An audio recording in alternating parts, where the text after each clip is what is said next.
नमस्ते। आज हामी कम्प्युटिङको एउटा यस्तो नयाँ संसारको बारेमा कुरा गर्दैछौँ जसले हाम्रो भविष्यलाई नै बदल्न सक्छ। यो हो क्वान्टम कम्प्युटिङको संसार, जुन परमाणुभन्दा पनि साना कणहरूको अनौठो नियममा चल्छ। ल अब यसको गहिराइमा जाउँ है त। यो कुराले क्वान्टम कम्प्युटिङको विशाल सम्भावनाबारे एउटा सानो झलक दिन्छ।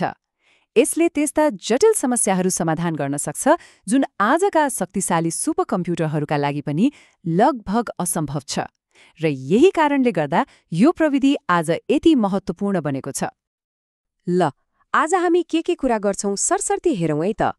हामी क्वान्टम कम्प्युटिङको आधारभूत कुराबाट सुरु गरेर यसका अद्भुत शक्तिहरूलाई बुझ्दै यो वास्तविक संसारमा कसरी प्रयोग हुन सक्छ भन्नेसम्म पुग्नेछौं।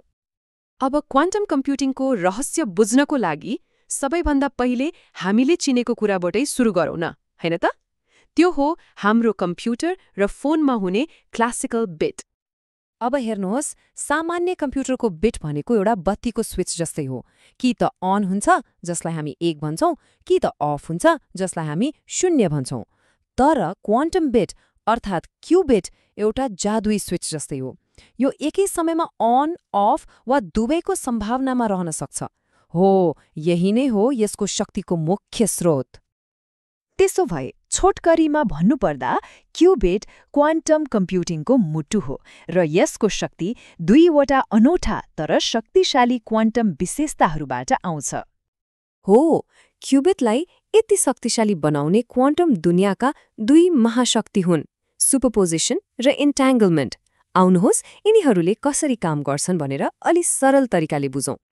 सुपरपोजिसनको मतलब हो एकै पटकमा धेरै सम्भावनाहरूमा काम गर्न सक्नु।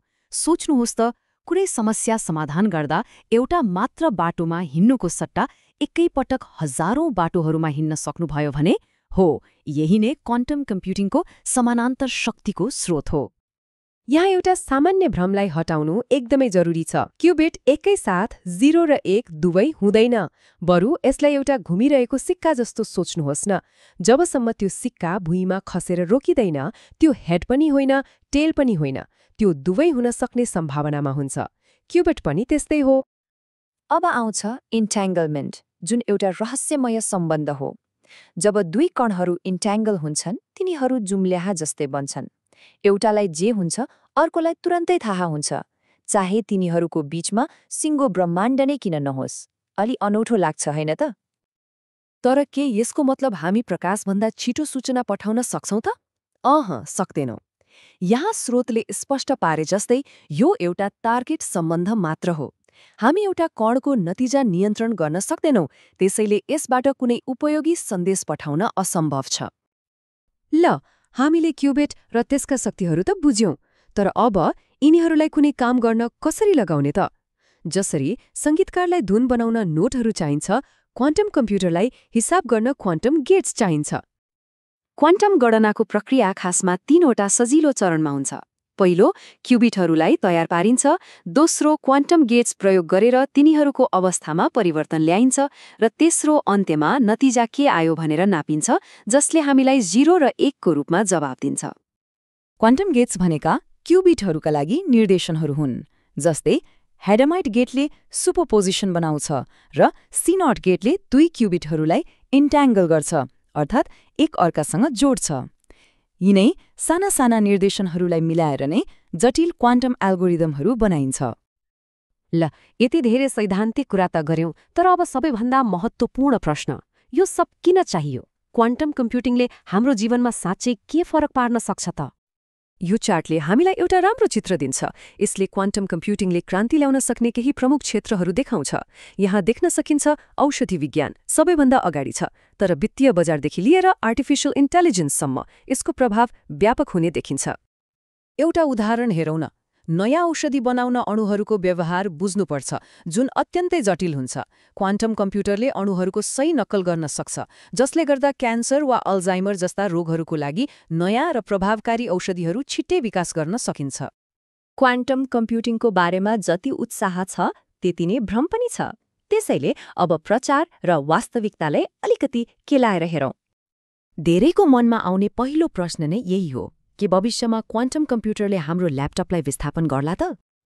यसको सरल जवाब हो, गर्दैन। क्वान्टम कम्प्युटरहरू सामान्य काम जस्तै इमेल पठाउन वा भिडियो हेर्नको लागि होइनन्। यिनीहरूलाई विशेष र अति जटिल समस्याहरू समाधान गर्न बनाइएको हो जुन हाम्रो ल्यापटपले कहिल्यै गर्न सक्दैन। अब अर्को महत्त्वपूर्ण प्रश्न, हामीले कहिलेसम्म शक्तिशाली क्वान्टम कम्प्युटरको अपेक्षा गर्न सक्छौं? के यो छाडे नै हुँदैछ? हामी अहिले NISQ युगमा छौं। यसको मतलब हाम्रा अहिलेका क्वान्टम कम्प्युटरहरू बाहिरी वातावरणप्रति अति संवेदनशील छन् र सजिलै गल्ती गर्छन्। साँच्चै शक्तिशाली र त्रुटिरहित मसिनहरू बनाउन जहाँ लाखौं क्युबिटहरू एकसाथ मिलेर काम गर्छन्, अझै केही दशक लाग्न सक्छ। त्यसैले निचोडमा भन्नुपर्दा यो क्षेत्र अत्यन्तै सम्भावनायुक्त छ, तर अझै पनि यसको विकासको प्रारम्भिक चरणमा छ। हामीले वास्तविक संसारमा यसको फाइदा देख्न अझै केही समय कुर्नुपर्ने हुन्छ। र अन्तमा एउटा प्रश्नमा विचार गरौँ न, यदि यस्तो शक्तिशाली मसिन आज हाम्रो पहुँचमा हुन्थ्यो भने मानव जातिको कुन चाहिँ सबैभन्दा ठूलो र असम्भव देखिने समस्यालाई समाधान गर्नतर्फ लाग्नु पर्ला? सोच्नुपर्ने कुरा हो।